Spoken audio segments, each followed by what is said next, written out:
Hey guys, it's John McNamara, host, Runnin Vegas. We're talking local sports, business, real estate. If you guys like what you see, subscribe, follow us on Runnin Vegas podcast. Today, we got a special guest, Mr. JE Sullivan, Virtue Real Estate Group, in the house. Yes, sir. How's it going? It's going well. How are we doing today? I'm fantastic, man. I'm fantastic. Thank you for coming in. Thanks for inviting me. It's a pleasure. Excited to have you on. So let's hear more about Jay. Where are you from? What's your story? Originally, I'm from LA. Moved in Vegas in 1989. So I've been here for a while. But yeah, from LA, South Central.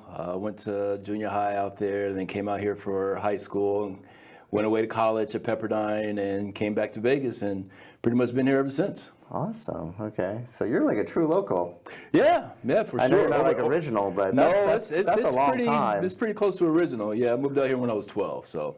Cool. Yeah. And you like Vegas? You obviously stayed here. You didn't go back to LA? Right. I mean, you went to Pepperdine, Vegas was great. Vegas is a great city, especially now that I'm older, got my head screwed on straight, a little bit. I'm still trying to figure that out. But yeah, obviously, it's in your 20s for the most part. It was, party central, But after that, I kind of buckled down a little bit, and it's a phenomenal city, man. I mean, you got to think everyone at some point touches down here at one point in their lives or another. Whether it's pleasure, business, whatever the case is. So it's a great city, great place to network, and it's like a hub for just it branches out to all over the world. I mean, most people have some sort of ties here in Vegas. Yeah. So I always tell my clients when they're moving here, I'm like, the best part of moving here is you never have to visit anybody ever again. That's They true. will come to you. That's true. That's true. Yeah.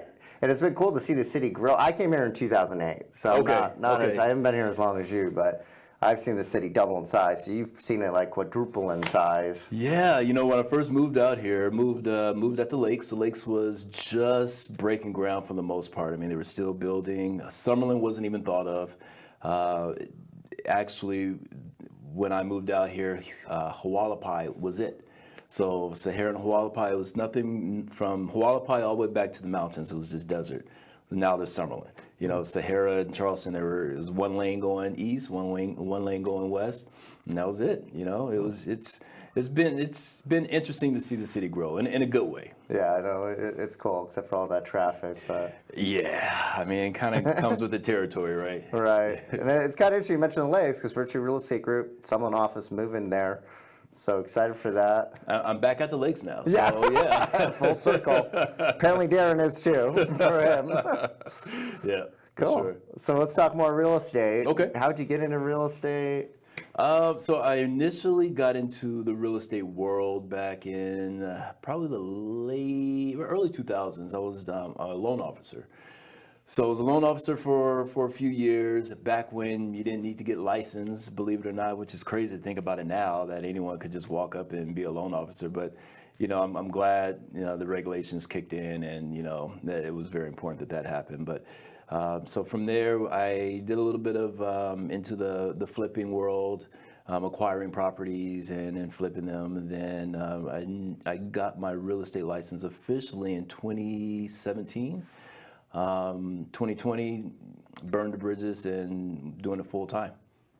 Yep. Awesome. Cool. So you got to see the Great Recession here in real estate. I did. That must have been very interesting because I was really smart and I came here in 2008 when everything was falling apart. And cheap. Yeah. Selling like 40 homes, making $3,000 commissions. Sure.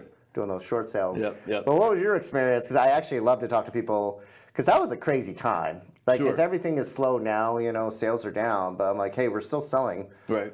Our median average sales price is $500,000. Back then, it got down to $110,000. Yeah. So it was very difficult to make a living. Sure. So, what was your experience compared to now versus back then? Yeah.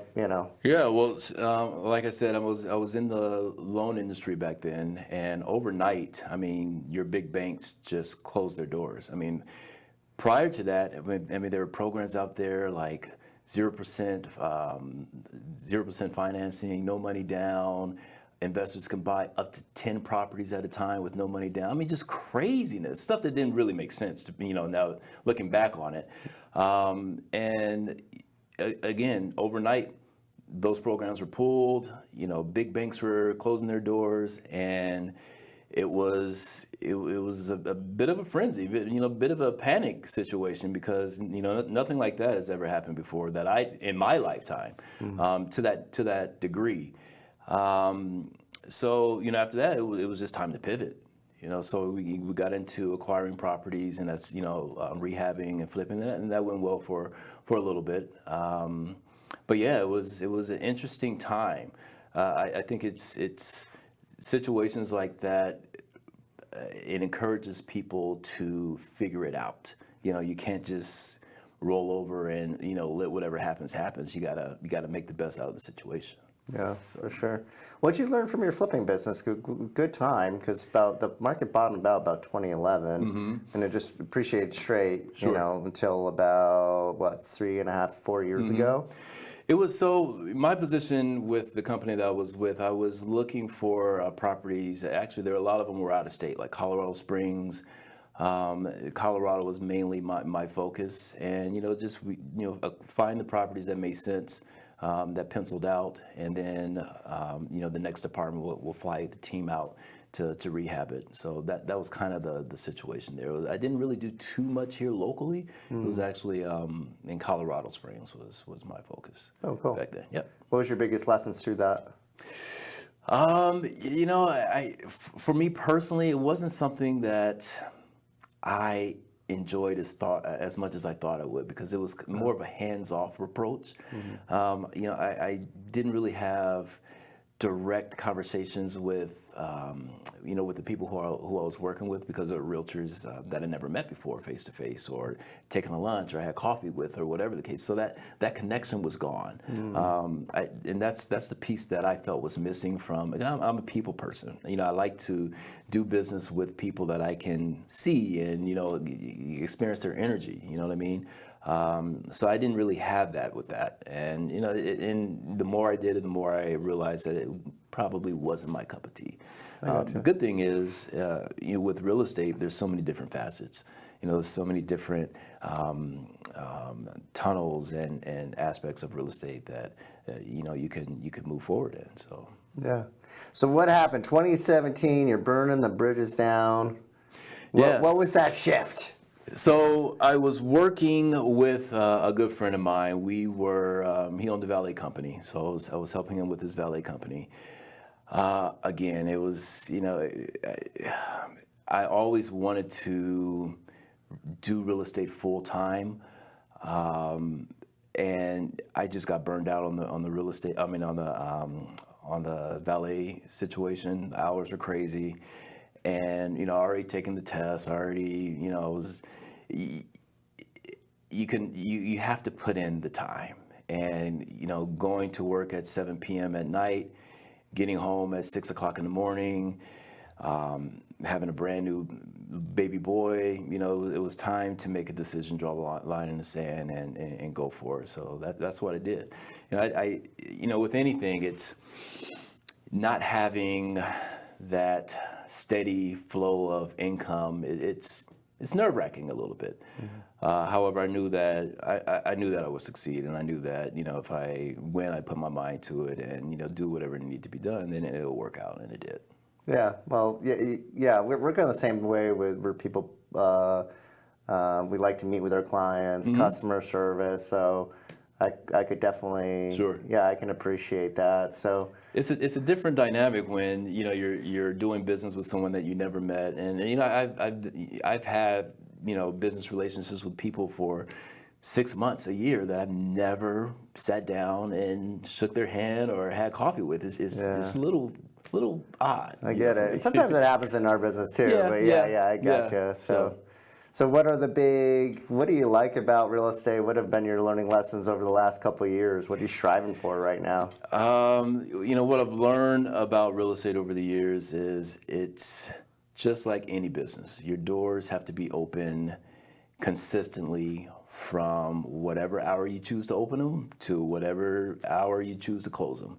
But it has to be consistent. You can't open your doors on Monday, close the business on Tuesday and Wednesday, open it on Thursday, take a vacation for a week. It just doesn't work that way. No business thrives like that. So that's one thing that I've learned to, be consistent with everything. And, now that I've made the recent move to virtual real estate, it's been an amazing experience for me. I came from Berkshire Hathaway, which is a phenomenal company.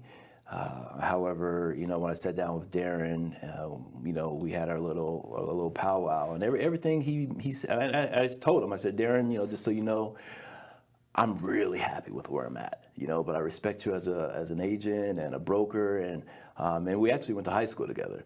So, oh, no way. Yeah. Oh, that's cool. So, I sat down and he told me what the company was about and what they do. And, I felt like it filled about 90% of the gap of where I felt my business was lacking.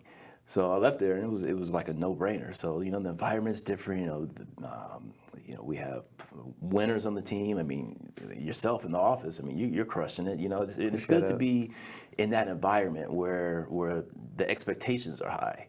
Because that's where you grow. Yeah. If you're the smartest one in the room, or the most successful one in the room, you're probably in the wrong room. Right. So. Well, I'll say that about you too. You're very consistent. We see you in the you. office every day working. So I've always noticed that. Because I do think that makes a big difference in real estate. Not all agents do that, but Sure. there is something about showing up and being in the office. It's a different energy. It's a Absolutely. different focus. Absolutely. And I love when other people are in there and working, and Yeah. we kind of, we all root for each other. It's a synergy. Yeah, it's synergy, right? That's a sure. good way to put it. For sure. Did you Darren well in high school, or like? So we never talked. But Okay. I mean, he was. How was he then? He was this just yoked teenager. You know what I mean? So nothing changed. Yeah. But yeah, quiet guy from what I can remember. Like I said, Okay. we never conversed or anything like that. But we had a couple of classes right next door to each other, so That's cool. I would always see him in the hallways, back and forth. Yeah. Yeah. So interesting story too. We actually we were at Brookshire for like 3 years too, and we Okay. came over. Kind of same thing. We were actually happy over there as well. And yeah. Just like Darren, his energy, his leadership, and luxury, getting into higher price volumes. Sure. So how's the luxury aspect going? Were you doing it before, or you got more of a focus now, getting over to virtual real estate? Yeah, group, more of a or? focus now. I closed a few deals in the million above range at Berkshire Hathaway. However, here, with it being more of a focus, obviously the clientele's a little different. I feel like the mindset of the clientele is a little different as well, and it's good. And to be able to learn from clients, who own other businesses and who's quote unquote made it in life financially, I find that they're more than willing to share the little gems and the nuggets, once you develop that relationship with them. And, ultimately, that's where I want to be, to the point where, we talk about financial freedom and, what is it? And it's different for everyone. If I can have my dream lifestyle with $5 in my bank account, then so be it. I don't need $10. I don't need $15, but that's not the case. So, I find with financial freedom, it creates options, and you're able to take care of your family and, just not worry about the stresses that finances can place upon someone. So, getting those nuggets from clients that are, willing to share is also a plus as well. Yeah, I think, I've been finding that too over the years, doing more luxury deals. And I've always appreciated my clients, but you learn from these people, and they're actually like the most professional, nicest people that you'll actually meet. Down to earth. Yeah, see them at a red light or pumping gas, you wouldn't know that they're worth hundreds of millions. And they're actually a lot easier to work with, believe it or not. Like, I think because they get it. Yeah, they get it, right? Sure. They understand the value of their time too, and they appreciate your time. Absolutely. So I totally understand what you're saying there. So cool. So what are the activities and the things that you're doing to, get your business moving every single day and have success? Yeah, well, most of my business has come from referrals. Okay. Coming into the luxury market, it's even more important to capitalize on, those referrals and that network.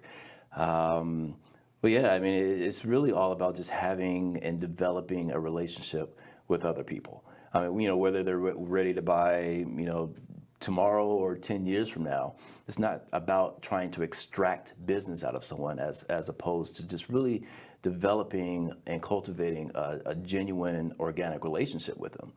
And, that's what I'm learning, with being with Virtue and, focusing on the luxury market is really but really spending more time cultivating relationships. It's a good way to put it, because you befriend folks. It's funny because you think you have to talk about real estate all the time. It's actually the opposite. Mm-hmm. Yeah, you build a relationship, and they'll start asking you about the real estate. Absolutely, and it comes on its own. It does, and one thing leads to another too. I'm also a hard money lender or short-term financing lender as well. So, I found that if naturally if the conversation comes up with real estate, it may veer towards commercial real estate, and then now I'm that leaves the door open for me to kind of let them know what I do with the short-term financing, and so and with that, having a network of, businesses that you can create a one-stop shop for yourself, so to speak. So, they may not be interested in short-term financing or, purchasing real estate, but maybe they're interested in investing. Or so if you have that core network, you can refer people to a trusted network, and then it works. It works. That's good. Yep. What are your goals for this year? Maybe moving forward, 5 years down the road, where's Jay want to be in his business? 5 years from now, you said? Yeah. Yeah, this year and 5 years down the road. This year, I have a goal of $30 million in sales. This year is actually going to be the best year in my real estate career.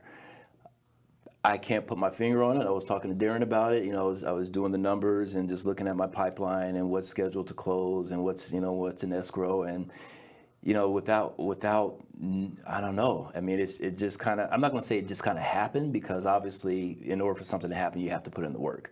Yeah. I guess I just wasn't necessarily focused on the work that I was putting in to get the results that I will be getting this year. But that being said, I'm definitely happy for myself, because the first 2 or 3 years of real estate, it was a struggle, and I felt like I was doing all the right things, and maybe I was, and maybe I wasn't, but this isn't an industry or a profession for instant gratification.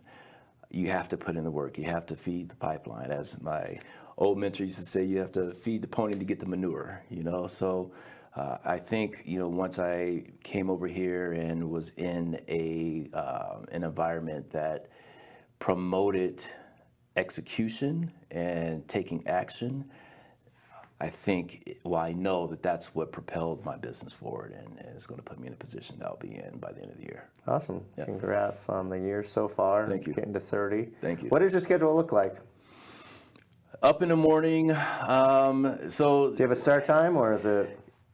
It's so right now it's and I'm just be transparent with you.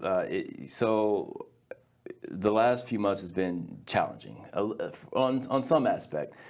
Personally, it was my son's mom and I we separated, and so it was a matter of figuring out scheduling and how things are going to move forward, and while keeping myself on track for business. But like Jim Rohn said, the same wind blows on us all. The wind of depression, the wind of separation, the wind of death in the family. However, the setting of the sail is what determines your direction and how you handle it. So, with that being said, my routine was getting up at 5:45 every morning, meditating, stretching, listening to my personal development, and starting the day. Mm-hmm. Whether and just depending on the day, I have a certain amount of time for work, and then I come home and spend time with the family. So now it's getting back on track with the same kind of thing. I'm up no later than 6:30 for the most part. And just depending on the day and what's going on and when I have my little man, and it just kind of fluctuates that way. But I make a point for my feet to at least hit the ground at 6:30 in the morning. At the I latest. think you're beating yourself up. I think that's a lot earlier than most real estate agents. Yeah, maybe. Yeah. But you get it's something special. I mean, my goal is to wake up 5:30 in the morning. I'm the same way. I get it. And feel rested. As opposed to waking up at 5:30 in the morning and just kind of, which takes getting to bed earlier, right? So, but there's something special about the mornings, man. It's like, especially the early mornings, like 5 o'clock, 5:30. It's like the whole world is still asleep, and you just have that. It's a certain kind of energy that's around at that time. You can kind of be with yourself and be with your thoughts, and before you get yourself into the everyday hustle and bustle of your everyday life, you need that self time before you start your day. Yeah, it's important. It's like a superpower, right? When you start and you work out early and you get ahead of the day. Yeah. And like you said, the world's it's just starting to wake up or whatever, and you feel like you already won the day. It's super powerful. For sure. And when you go to bed at night, you feel a little bit more accomplished as opposed to sleeping in, because I've done it. I've slept in, I pressed snooze 3 times, and we all have. And then you're like off to the races. You're forced into the washing machine. So, and by the end of the day, it's almost like it's counterproductive. You're like, okay, what did I do that I crossed off my list, or do I feel good about the efforts that I put in? It's questionable. Sometimes. So by getting up early, you can prepare yourself to have a productive day, as opposed to just being thrown into your day. Yeah, it's a different feeling, right? Like you're just more aware. Because I know it takes me like a good 3 hours. And working out, coffee, supplements, and then I'm like 110 there. Okay. But you're right. If I sleep in 6:30, 7 o'clock, it's like, you're kind of groggy. Right. Your patience is lower. You're kind of getting through the day versus cruising through the day. Sure. So I know that feeling. Yeah. So I understand what you're saying. And waking up at 7, I mean, that's getting out of bed at 7. That's not taking into consideration breakfast, getting dressed, shower. I mean, by the time you're ready to start your day, the morning's gone. Yeah. So what does your work schedule look like when you're? I depending again. Because you're having a huge year, so I'm curious. Like, what are these activities? Are you meeting with clients daily? Are you making calls? Are you doing open houses? Open houses have been, which is something I haven't done in the past, to be honest with you, before getting to Virtue. Open houses have been a great lead generation source for me. I had a different mindset on it before. However, now I have a totally different mindset. My mindset has shifted with open houses, because I find whether your open house is busy or not, it's still an opportunity to get work done. So if leads come in or if people come in, then those are leads that you can add to your pipeline and cultivate them and nurture them into whatever they want to do in the future. If it's slow, then you can also use that time to follow up on past leads or past clients, or get anything else you need to get done in real estate. So I find that open houses have really been key to propelling my business forward. That's good to hear, because it's been that for us too. Yeah. I've never been open. I've always been a on the phones prospector guy, and I've always taken a lot of listings that way. But when the market shifted, because it's been a buyer's market, on and off for the last 3.5, 4 years. These listings you used to take, it's like that, or just they're sitting for 6. I mean, they're sitting for a while now. Right, so I had to shift too. And Darren got me to do open houses, and just this last 30 days, we put 8 under contract. Nice. And I didn't really see a lot of value in these open houses, but now I'm doing it. You're me, but I also think it's just because I think our culture is shifting a little bit, where I think people like the face-to-face more now than ever because of AI. And even, I don't know if you saw, like Odyssey is crushing it in the movie theaters because they're not doing CGI. So I think our culture is changing. I think we're moving more into that direction. Absolutely. So I'm glad to hear you're having success with it. So. Yeah, and that's a good point. I mean, not to get too far off the topic, but the AI, granted, it's it's amazing, right? It's great.